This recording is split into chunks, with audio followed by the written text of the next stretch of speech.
You know, sometimes I wonder to myself, why do I watch bad shows? And not bad shows because I didn't know they were going to be bad, but bad shows that I knew were bad. I just didn't believe anybody and I watched them anyway. Why do I do this to myself? What?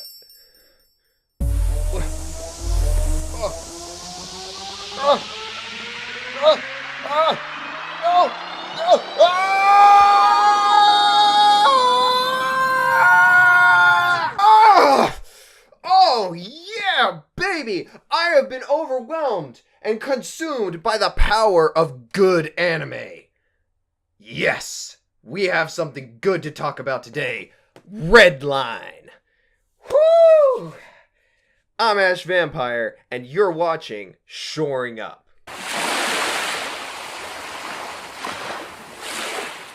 So Redline. Redline is, perhaps, the most distilled form of pure and simple fun that you could possibly ever get. Everything about this movie is just, it's plain, simple, distilled enjoyment. There's nothing complicated to understand. There isn't anything vague. There isn't any plot twist to try to figure out or anticipate. There's no, complicated character motivations or complicated characters really at all. It is just enjoyable. Pure, simple fun.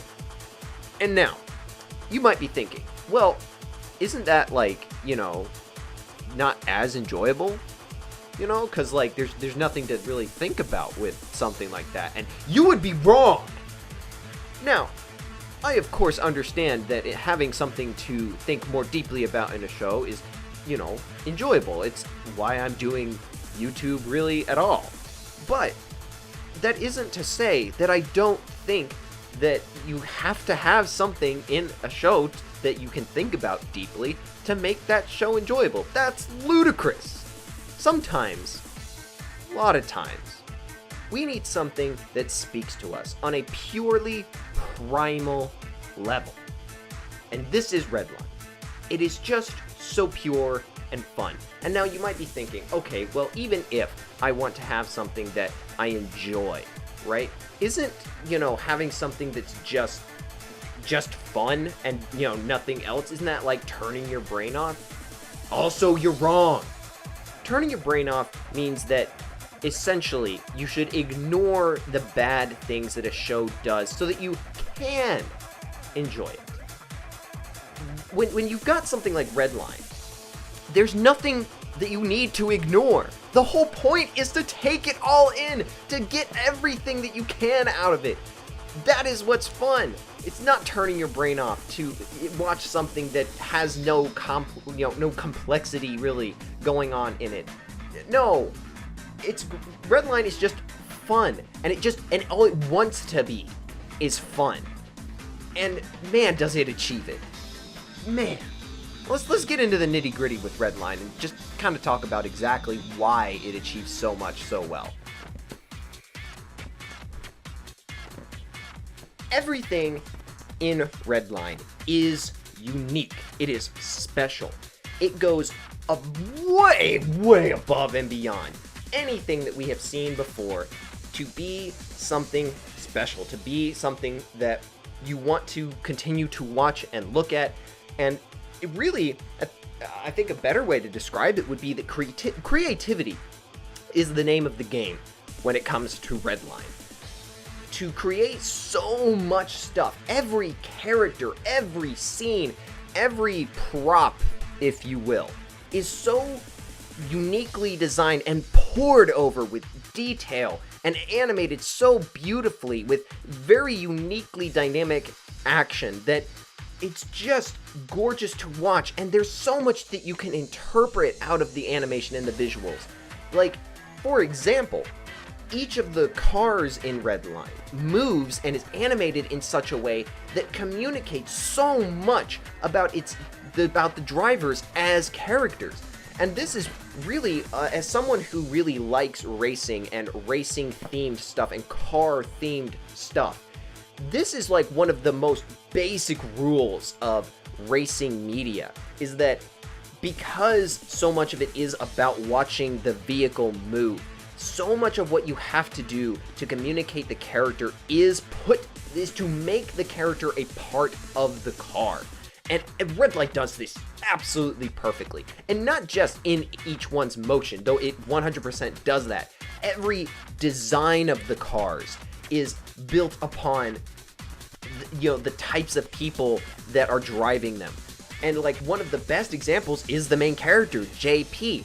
JP is an underdog. He is, really good at what he does, but nobody really respects him. Everybody thinks he's, just a guy that he could win, but he cheats, or he's been known to cheat, it's so much of this is communicated in the Trans Am because it is small.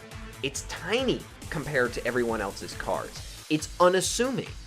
The Trans Am, for anybody who doesn't know, the Pontiac Trans Am, which I'm not 100% sure if this is a direct, one-to-one with that car, but the Pontiac Trans Am was made by... Pontiac is a GM brand, or it was a GM brand. RIP. Pontiac made the Trans Am as part of a way to give people a cheaper option for things like the Camaro and the Corvette. Has basically the same engine, but it's not the Chevrolet or Corvette brand, and so therefore can be sold more cheaply, and it has different design aesthetics. Everything about the fact that JP drives something called a Trans Am is based heavily in car culture. Well, not heavily in car culture, but it has links to that idea of, you've got the skills, you've got the props, you have everything about you has that ability to be just as good as the best, but you're not thought of that way. And everything, it's not just with JP and the Trans Am. Everything about Redline is like this. That just so much is communicated visually, and I'm about to get into that a little bit more deeply.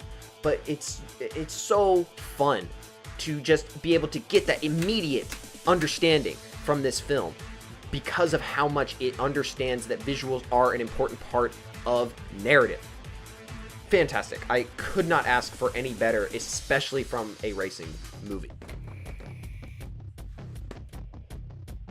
So I want to go more into exactly how Redline communicates its visuals so well. We've already gone over how the cars are used as a way to insert character development where they don't really have an opportunity by nature of the genre of it being a racing thing to, expound on the characters as much as something else might. But it doesn't just stop at the cars. We're going to go back to JP again here. JP does not have very much in the way of expository dialogue about himself. He has one flashback that communicates his connection to the main girl, whose name I forget. I'm sorry. His one flashback to communicate his past connection to her.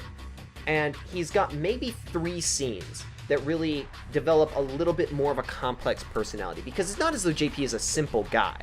He has a lot of stuff going on under the hood. But outside of that, the only things that he really is that dialogue is used to explain about him is that he is a very honest, honorable, personal code, morally driven guy who just wants to, make it in his chosen profession on his own merits. He doesn't want to cheat. He doesn't want to, he wants to achieve things on his own. But those are very emotional and they're not really personality traits. You don't get a sense of the kind of guy that he would be just casually. These are the kinds of things that are more overarching. They're thematic in nature. They inform how we understand his conflict in the movie. But there's more to character building than that, obviously. So how does Redline do that when most of this film is spent racing or getting ready to be racing? It's in his design. Again, Redline does such a good job in communicating things visually.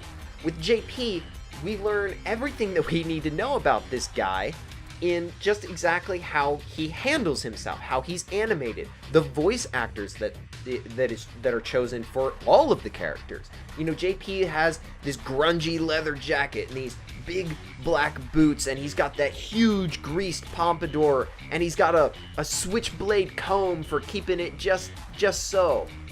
Everything about JP as a person, in terms of his personality, his aesthetic, and how he kind of wants to present himself, is communicated entirely through the animation and the visuals.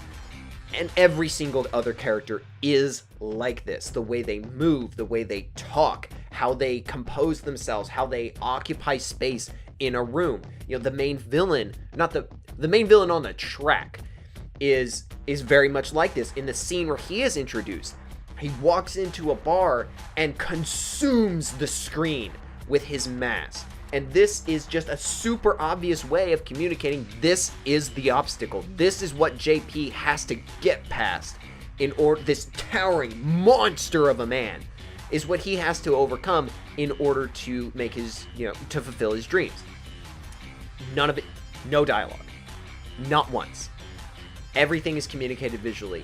And this adds to Redline being so much fun.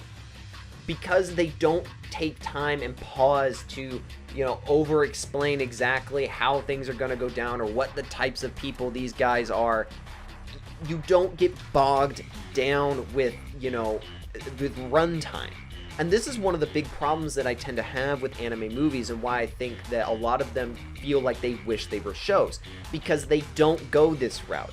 They use a lot of expository dialogue to try to explain characters, and they add to the runtime. And because a movie can't be 5 hours long, or however long it would necessarily need to be, you end up not feeling satisfied. At least personally, I don't end up feeling satisfied in a lot of anime films, because there's just not enough there for me to really enjoy it. And I wish there was more, because I either wanted more characterization, or I wanted just more of the story, longer time spent developing the plates that we're going to get to. But because Redline doesn't take that route, it communicates everything visually, you never feel like Redline needed to be longer to be satisfying. It's fantastic. It's great. It's a very great understanding of the minimal space in terms of time that they have to work with, and they do it just amazingly.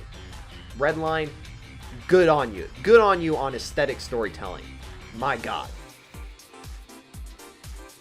And speaking of satisfaction, you would think that because, okay, all of these characters are pretty simple, the plot is pretty simple, and yeah, it may be fun, but the ending's probably lacking a little bit of catharsis, right?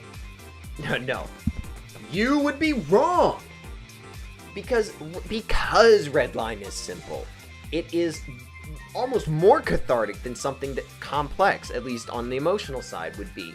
Because Redline taps into a very primal desire that we as humans have to accomplish our goals. It is something primordial. It's something that is very difficult to explain with more, long-winded explanations of our psyche. It's something that is just deep within all of us. We want to accomplish what we set out to do, and Redline just completely plays into that. Its catharsis is built entirely on giving us that sense of release through accomplishment, because we associate with JP. By making everything so simple, and by making its characters so simple, especially with their emotional goals,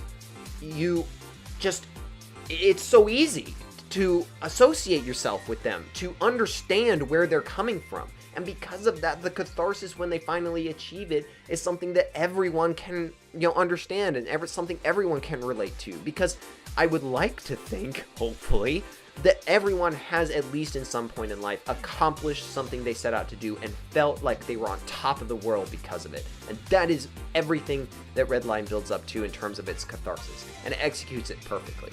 The only thing that I would say about Redline in terms of its ending is that the ending is actually not nearly as satisfying as the beginning. Because in the Yellow Line opening, you haven't seen any of Redline yet.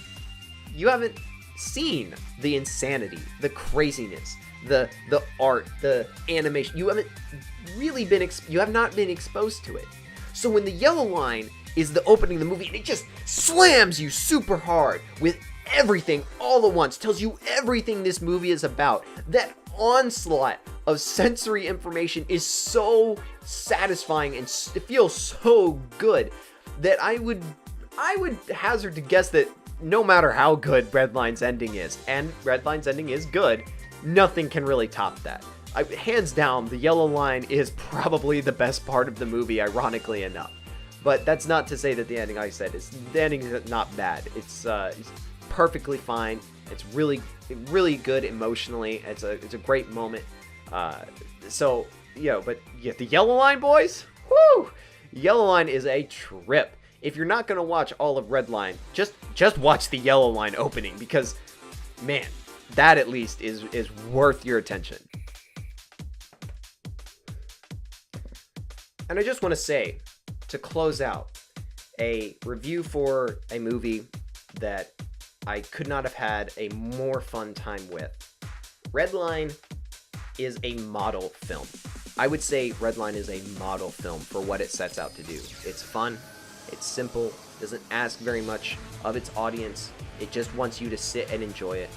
And it doesn't feel overlong, it doesn't feel like it was too short. It is just everything that I think films should aspire to be in terms of dealing with, this particular genre. And I wish there was more of them, and I can't recommend it enough. Redline's a fantastic film. Redline's a great movie. Redline's probably a great movie to watch with your friends. I have friends that have said that it is their favorite piece of anime to show to their friends. And I can see why. It's just such a good time. Everyone can enjoy it. It's so good. There are parts of it that not it of it in and of itself, right? Like, again, I enjoy shows more than movies, and even though Redline is far and away the best anime movie that I have ever seen, I still prefer shows. And there also is the element that, it's not to say that I don't like having, like I said in the beginning, I like having things to think about and to think more deeply about.